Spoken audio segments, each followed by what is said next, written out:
ஸ்ரீ குருப்யோ நமஹ. தெய்வத்தின் குரல் மூன்றாம் பகுதி 231வது தலைப்பு. வைத்தியத்திலும் ஆன்மீக லட்சியம். தொடர்ச்சி. ஆயுர்வேதத்தில் இந்த விஷயம் தெளிவாக சொல்லப்பட்டிருக்கிறது.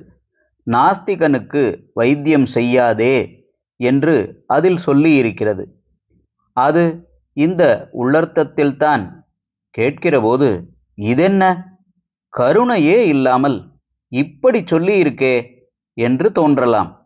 ஆனால் உண்மையில் இப்படி சொன்னதே கருணையில்தான்.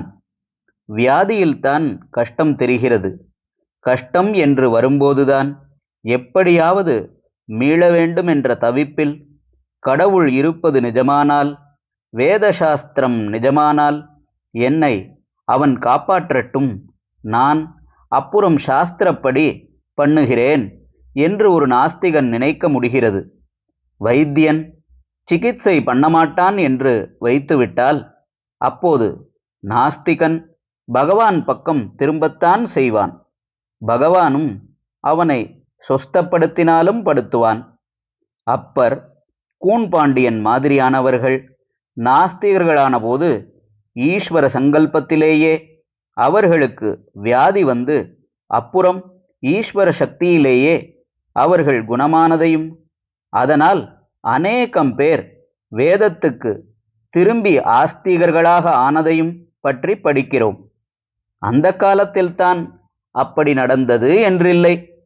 இப்போதும் அநேக நாஸ்திகர்கள் வேங்கடாச்சலபதி, குருவாயூரப்பன் இல்லாவிட்டால் யாரோ ஒரு மகான் அல்லது சித்த புருஷரின் அனுக்கிரகத்தால் ரொம்பவும் உக்கிரமான ஏதோ ஒரு பிணி தீர்ந்ததில்தான் தெய்வ நம்பிக்கை உள்ளவர்களாக மாறியிருக்கிறார்கள் என்று அவர்களே எழுதி படிக்கிறோம்.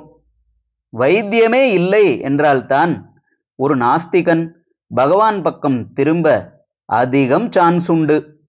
பகவானுக்கும் இவனை காப்பாற்றுவதன் மூலம் இன்னும் அநேகரை திருப்பிக் கொள்ளும் சான்ஸ் கிடைக்கும்.